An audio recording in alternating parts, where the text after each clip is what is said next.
안녕하세요. 범블한복덕방입니다. 구독과 좋아요, 알림 설정, 회원가입 부탁드리겠습니다. 5대광역시 분양가가 3년 새 33% 정도 상승하고 있습니다. 서울의 상승률, 그리고 수도권의 상승률 못지않게 이 누적분이라는 게 있잖아요. 켜켜이 쌓여가는 그런 어떤 분양가의 상승세. 평당 2천만 원이 훌쩍 넘어갈 정도로 지금 5대광역시도 신축 분양가는 어마무시하게 오르고 있다. 부산 상승률이 57.4% 최고를 지금 찍고 있는데, 이렇게 분양가 상승의 이 저항, 최소한의 저항이라도 있었는데 이게 이제 완전히 그냥 없어져 버린 거고, 이렇게 되다 보니까 무주택자들이 내 집 마련에 있어서 이 신축을 잡으려면 좀 서둘러야 되는 거 아닌가 라는 그런 어떤 이 불안한 전망도 나오고 있습니다. 근데 지금 시점에서 올라가는 분양가 잡았다가는 또 골로 갈 수 있는 또 선택지가 될 수가 있기 때문에 좀 신중하게 접근을 하셔야 되겠고요. 최근 3년간 지방 5대 광역시 평당 분양가 상승률을 보시면 부산이 압도적으로 그냥 이 두바이에 있는 버스타워하고 비슷하게 막 쭉쭉 올라가고 있네. 그리고 대전 역시도 뒤따라가고 있고, 울산도 쫓아가고 있는 그런 어떤 형국인데, 전통적인 어떤 지방 아파트의 강세를 보인 지역들이 전형적으로 이렇게 분양가가 높아져 가고 있죠. 대구는 워낙에 미분양 무덤이라는 오명을 쓰고 있기 때문에 굉장히 지금 신축 분양가 부분에 있어서는 더 치고 올라갈 수 있는 소지가 별로 없어요.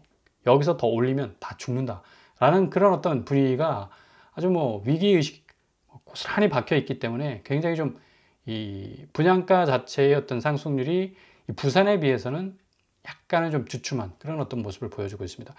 이런 어떤 영향 때문에 노원마저 2배 올랐다는 또 기사까지 나오고 있고요. 서울 전역 오름세, 이거 정말 미열이 고열되는 거 아닌가, 응급실 가야 되는 거 아닌가 라는 그런 어떤 진단이 나올 정도로 서울 집값 상황이 상당히 좀 이 비상 상황으로 돌아가고 있는 것 같은 느낌도 듭니다. 근데 이게 어찌 보면 단기적 오름세지, 강남은 단기적 오름세야.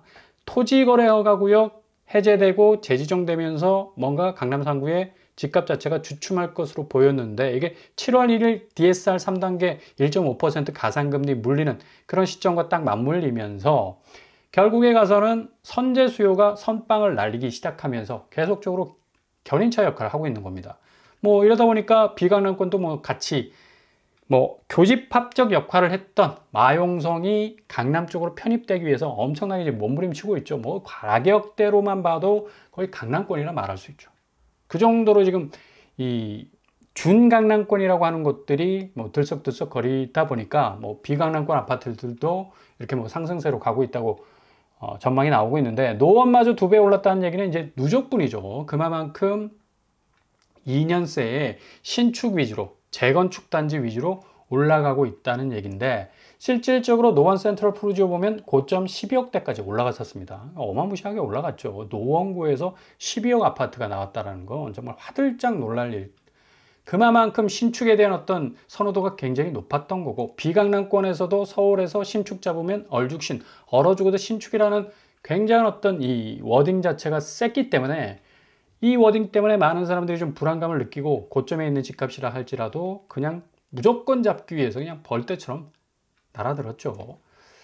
근데 실질적으로 서울의 노원구 이 현장 매매가를 보시면 그렇게 어떤 상승세로 완연하게 전환된다라는 어떤 이 기미는 보이지 않고 있습니다. 물론 3억에서 4억 정도의 어떤 하락 파이가 있었는데 지금 2억대로 지금 살짝 소폭 줄어든 모습.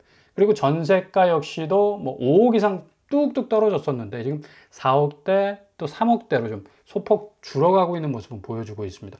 이런 어떤 기저의 현상들이 결국에 가서는 비강남권 집값도 밀어 올리는 거 아닌가 라는 어떤 이 공포의 양상으로 가고 있는데, 그렇다고 해서 너무 이 불안한 감을 가지고 시장을 내다보면 오판할 여지가 충분히 있습니다. 그러니까 좀 신중하게 들여다보시라. 너무 단기적 상승세, 단기적 변화, 단기적 변동성에만 집중하다 보면 전체 그림을 놓치게 돼요. 모자이크의 한 피스만 보고 전체 피스를 판단할 수 없잖아. 그렇죠? 그러니까 전체적인 어떤 그림을 좀 보려는 그런 어떤 노력을 하셔야 되겠고요. 일단 공급이 문제라. 지금 서울 공급이 이 신축 부분에서 굉장히 후달리다 보니까 서울 아파트 분양이 지금 28%, 거의 한 30% 지금 감소하는 추세를 보이고 있지 않습니까? 4년 만에 최저야. 아니, 인구 1000만 이상은 그런 메모드급 도시에 이렇게 주택 공급 자체가 뭐 확 위축이 돼 있었으니까 이거 뭐 수요는 계속적으로 뭐 늘어갈 뭐 한국이 결혼 안 해, 또 뭐 출산율 줄어들어 한다 하지만 의식주 중에 뭐 주거 문제가 굉장히 좀 큰 거 아닙니까? 사람이 존재하는 이상 주거 문제는 발생할 수밖에 없다. 이런 상황에서 특별시에서 분양이 30% 이게 늘어나는 게 아니라 감소하는 추세를 가지고 있으니까 당연히 수요 공급 불균형의 분양가도 상승할 수밖에 없는 거고요. 그러니까 새 정부에서 부동산 정책으로 제일 선순위에 뭐 위치한 것이 주택 공급 확대 아닙니까? 지금 뭐 어떻게 해서든 마스터 플랜 짜가지고 4기 신도시 좀 밀어버리고 아파트 짝짝짝짝 지으면 좋겠는데 이게 시간이 걸린단 말이에요. 그래서 단기적 공급을 위해서는 신축 매입 임대 예산 추가로 편성한 가운데 거점 지역에 해당되는 그런 어떤 공급들을 확실하게 법무를 좀 틔우려는 그런 어떤 모습을 보여주고 있습니다. 신축 매입 임대는 좀 현실적 대안인 것 같고요. 일단 어쨌거나 저쨌거나 신축 아파트에 대한 어떤 이 정부 차원에서의 이 매입을 통한 또 단기적 공급은 확실하게 좀 이루어져야 되겠다라는 생각도 많이 들죠. 그만큼 지금 공급 때문에 불안해하는 어떤 이 집값의 변동성이 굉장히 커져가고 있다는 그런 어떤 사실이 또 이런 어떤 필요성을 계속적으로 확대시키고 있으니까. 이런 의미에서 내일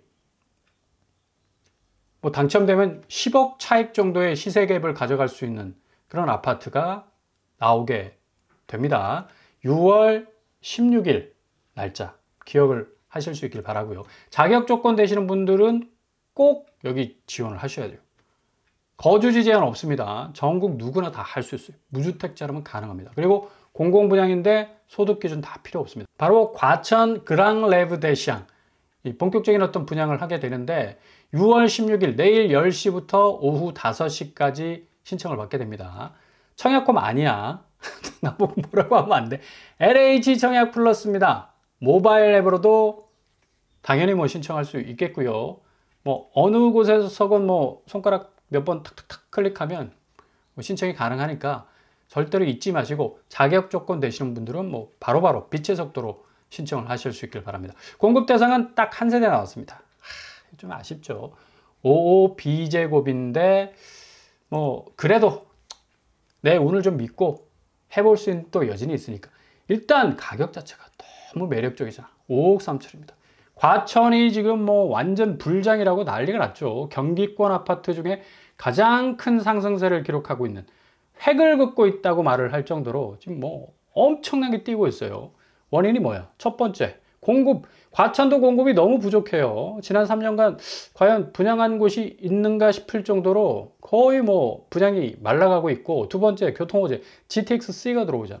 그죠? 지식정보타운을 거점으로 해서 엄청나게 지금 확장될 가능성, 가치 확장성의 어떤 이 잠재성을 가지고 있는 것이고, 세 번째, 강남이 가깝다. 강남 접근성이면 워낙에 좋은 경기권이니까 강남이라고 불러도 돼요. 뭐 준자 붙여도 필요 없어.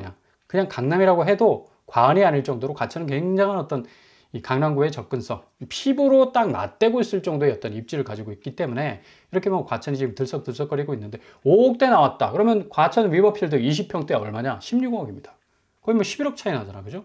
그러니까 10억 갭을 가져갈 수 있는 그런 뭐 로또 단지라고 뭐 말들을 하고 있는 겁니다. 단지 배치도 보시면 남동 남서향으로 아주 뭐 참하게 잘 구성이 되어 있고요. 일단 내부를 들여다보면 거실이 비교적 넓어. 그러니까 공공분양 같은 경우는 민간 분양에 비해서 공공택지가 어느 정도 좀 여유가 있기 때문에 땅을 좀 여유롭게 쓴다는 얘기죠. 5제곱이라도 5구제곱 또 뭐 7사제곱 같은 그런 느낌 충분히 뺄 수가 있어요. 실제로 모델하우스 방문해 보면 깜짝 놀랍니다. 와, 이게 20평대 맞아? 이거 20평대 후반 아닌가라는 착각이 들 정도로. 그리고 주방 역시도 뭐 수납장 위에 아래 뭐 고루고루 배치되어 있고 아일랜드 식탁 뭐 8사제곱에 들어오는 그런 어떤 옵션이죠. 그리고 뭐 하이브리드를 탑재한 주방, 그죠?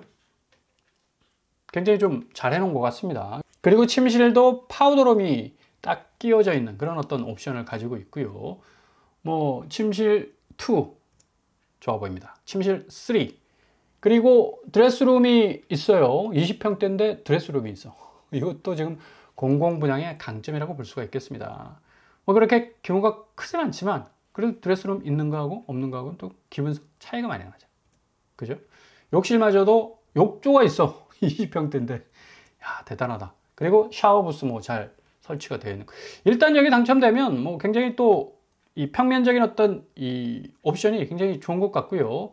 나름 내실 있는 어떤 평면 구성도를 가지고 있다라고 말씀을 드릴 수가 있겠습니다. 그리고 입지가 뭐 워낙 좋으니까. 과천이 지금 뭐 경기권에서 거의 대세 아닙니까? 5비제곱 평면도 보시면 침실 3개, 좀 전에 보셨듯이 드레스룸 장착되어 있고요. 파우더룸까지 뭐 아까 침실 1에 안방에 이렇게 설치가 되어 있는 걸 볼 수가 있는데 뭐 워낙에 좀 기능적인 어떤 부분들을 좀 많이 강조한 평면도라고 볼 수가 있겠어요. 과천지식정보타운 뭐 입지 뭐 말하면 뭐합니까? 서울의 어떤 강남 가장 좋은 접근성 피부로 맞대고 있을 정도로 굉장히 어떤 이 입지적 장점을 가지고 있는 곳이라 할 수가 있겠고, 근데 좀 역이 좀 멀어. 그죠? 인덕원역이 걸어서 가면 가장 빠른 이 코스로 가도 한 30분 정도 걸립니다. 그러니까 이게 좀 아쉽지. 그러니까 역세권 아파트는 아니다. 대신 과천 지식정보타운역이 생기면 또 달라집니다. 이게 왼쪽 부분에 과천 지식정보타운역이 들어오기 때문에 뭐 확실히 교통 여건은 뭐 과천이니까 강남하고 가까우니까 사통팔달 뭐 도로망 좋고 과천 지식정보타운역까지 들어오게 되면 확실한 어떤 교통 입지의 잠재성을 가질 수 있는 그런 곳이라고 할 수가 있겠습니다. 자격 조건은 소득, 자산 조건 없어요. 전국 무주택자 누구나 가능합니다. 공공분양이지만 규제가 없다라는 사실, 그러니까 진입장벽이 별로 높지 않다라는 사실 굉장히 중요하죠. 일단 뭐 무수리로 나와도 공공분양으로 나오면 뭐 소득 기준이 어떻냐, 자산 기준이 어떻냐, 그죠? 굉장히 뭐 따지는 게 맞는데 뭐 이것저것 따질 거 없이 그냥 내가 일정 자격 조건만 되면 지원할 수 있다. 그런 최대 장점을 가지고 있습니다. 자, 이렇게 되다 보니까 경기권 무순위 집주뿐만 아니라 서울에 있는 무순위 집주에도 우리가 집중할 수밖에 없는 거예요. 지금 입주한 지 3년 됐는데 재산권 행사를 아직 못하는 곳이 있어. 그것도 강남 한복판에 있는 아파트인데 속수무책이죠. 바로 DH 퍼스트의 아이파크 개포주공 1단지 재건축한 아파트인데 이거 단지의 기반시설인 하수 암거 공사가 마무리되지 않아서 준공 요건 채우지 못했습니다. 3년 지났는데 발칵 뒤집어지는 그런 사건이 벌어지고 있죠. 이러다 보니까 사람들 마음에 불안감이 서서히 지금 뭐 계속적으로 드는 수밖에 없겠고, DH 퍼스트의 아이파크 작년에 무순위로 나왔었는데 이번에도 무순위 집주 계약 포기 세대가 나올 가능성이 있다고 해서 뭐 당첨되면 시세 차익 뭐 20억 고스란히 가져갈 수 있다라는 최상급지의 엄청난 뭐 무순위 집집이라고 말씀을 드릴 수가 있겠죠. 근데 지금 재산권 행사를 못하는 그런 핸디캡을 가지고 있는 곳이라 할 수가 있겠습니다. 일단은 여기가 3, 4제곱이 6억 7천, 5구 13억 2천에 분양을 했었죠. 근데 지금 얼마냐? 20평대 거의 30억에 가깝습니다. 28억 3천. 13억에 분양했는데 지금 매매가가 28억까지 지금 올라가요. 거의 30억에 가까운 그런 엄청난 수위로 지금 올라가고 있죠. 거의 15억 정도 올랐다고 볼 수가 있겠고요. 이러다 보니까 뭐 사람들이 너나 할 것 없이 이런 서울의 최상급지 뭐 분양가도 뭐 한 13억 정도면 지금 비강남권 은평구에서 나오는 20평대 아파트도 11억 정도, 12억 정도 하는데 똑같다고 볼 수가 있겠죠. 그러니까 몇 년 전 분양가로 나오는 곳들이 이렇게 큰 혜택이 있다라는 사실. 왜냐? 시세 차익, 시세의 갭이 이렇게 크기 때문에 앞으로 더 올라갈 가능성도 있다라는 어떤 예측이 충분히 또 나올 수가 있겠죠. 근데 조심하시라. 한순간에 이 한국 부동산 가격은 조정이 될 가능성도 충분히 있다라는 그런 어떤 리스크도 분명히 깔려 있습니다. 뭐 전통적인 안전자산이라 할 수 있겠지만 지금 뭐 워낙에 변수가 많은 관계로 지금 자산 시장의 가치 체계가 그렇게 좀 뼈대가 굵지 못하다라고 말씀을 드릴 수가 있겠고요. 지금 DH 퍼스트의 아이파크뿐만 아니라 흑석 3구역을 재건축한 흑석자에도 준공 승인을 아직 못 받았어요. 막바지 절차라고 하지만 굉장히 지금 모호한 상황에 있는데 동작구 흑석동의 흑석자가 입주 3년 차에 준공 승인 받지 못했다라는 사실 아는 사람 별로 없을 거예요. 그러니까 그만큼 입주민들은 재산권 행사뿐 아니라 교육 인프라 조성 등 도시 인프라 발전에도 뭐 지장을 크게 지금 받고 있어서 여기도 지금 뭐 흑석자의 로또 줍줍이라는 그런 미명하에 무순위 물량이 나올 것이라는 전망이 있는데 분양가 거래가 차이가 뭐 워낙에 크죠. 지금 30평대 실거래가가 20억을 찍었어요. 드디어 이제 흑석자이가 20억 시대가 도래를 했는데 분양가는 9억대였습니다. 그래서 여기도 역시 당첨이 되면 10억 갭을 가져갈 수 있는 그런 어떤 또 아주 메리트가 있는 무순위 집중 물량이 될 수가 있겠고, 이렇게 과천, 강남, 흑석 역시도 지금 강남 접근성이 가장 좋은 비강남권 아파트. 여기도 비강남권이라고 부르면 좀 굉장히 서운할 수 있는, 상처받을 수 있는, 서운해하고 오히려 항의할 수 있는 그런 아파트라고 볼 수가 있는데, 뭐 그 정도로 지금 이 현장 실거래가는 계속적으로 지금 상승 추세에 있다라고 말씀을 드릴 수가 있겠습니다. 근데 지금 이렇게 서울이 뭐 불장으로 가는 거 아니냐라는 어떤 이 불안감이 계속적으로 확산될 수 있는 여지를 좀 잠재울 수 있는 변수가 하나 터졌죠. 바로 유가가 지금 어마무시하게 오르고 있습니다. 지난주만 해도 $60 초반이었는데 지금 $70 중반까지 치솟고 있어요. 서부 텍사스유 72.98, 브렌트유가 74.23으로 지금 올라가고 있습니다.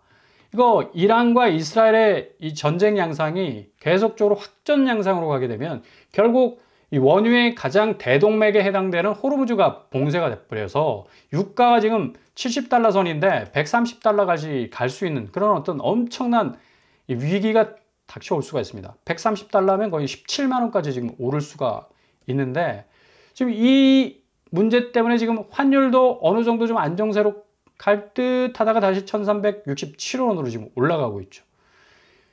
우리나라가 1차 오일 쇼크, 2차 오일 쇼크 생기면서 집값 어느 정도 원자재 가격 상승으로 분양가는 올랐지만 경기 침체를 뭐 인플레이션 동반하니까 실업률이 양산되면서 스태그플레이션, 결국 자산 가치, 집값도 떨어질 수밖에 없습니다. 1973년, 75년 사이에 실질 주택 가격 변동률 하락세로 전환했어. 그러니까 그만큼 지금 불장을 어느 정도 이 변수가 좀 잠재울 수 있는 브레이크 역할을 할 가능성도 높아 보이고요. 뿐만 아니라 지금 미국 냉장고 세탁기에 50% 철강 관세 부과한다고 하잖아. 그러니까 가전제품에 철강 제품이 대부분 들어가잖아. 그죠? 가전제품으로 얻는 수익률이 한 3%에서 7% 정도 된다고 하는데 여기다가 한 15%, 그러니까 25%에서 또 더 때려가지고 15%에서 25% 더 부과해버리면 이제 뭐 수출 하나만 합니다. 하나도 수익률이 안 떨어져요. 지금 뭐 이 관세 때문에 엄청난 지금 뭐 타격을 받을 또 가능성도 많아졌고, 이모저모 지금 자산 가치 시장이 나홀로 지금 뭐 엄청난 불기둥을 이룰 것 같지만 이런 급작스러운 변수가 이 집값을 칠 수 있는 가능성도 있기 때문에 좀 조심조심 들여다 보셔야 된다는 얘기입니다. 그러니까 헐레벌떡 집값 오른다, 집값 오른다, 오늘이 가장 싸다는 말 너무나 많이 들었잖아. 우리가 귀에 그냥 드릴로 막 뚫듯이 들었는데 그 말도 좀 조심을 하셔야 돼요. 일단 무조건 오른다는 아니다. 지금 전체적인 판사례를 보면 역시 외부적 변수가 한국 집값 자체를 좀 끌어내릴 가능성도 어느 때보다도 높기 때문에 절대로 고점에 물리는 또 무리한 어떤 위험을 초래해서는 안 된다고 말씀을 드릴 수가 있겠습니다.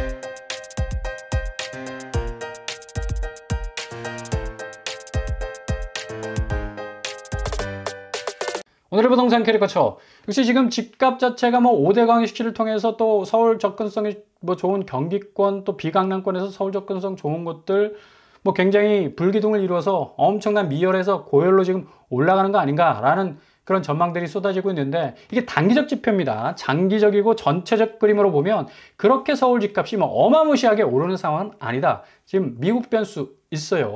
유가 부분과 관세 부분이 어떻게 작용할지 몰라서 앞으로 한국 경제에 굉장한 어떤 임팩트, 영향을 줄 가능성도 있기 때문에 잘 들여다보시면서 판단을 하실 수 있길 바랍니다.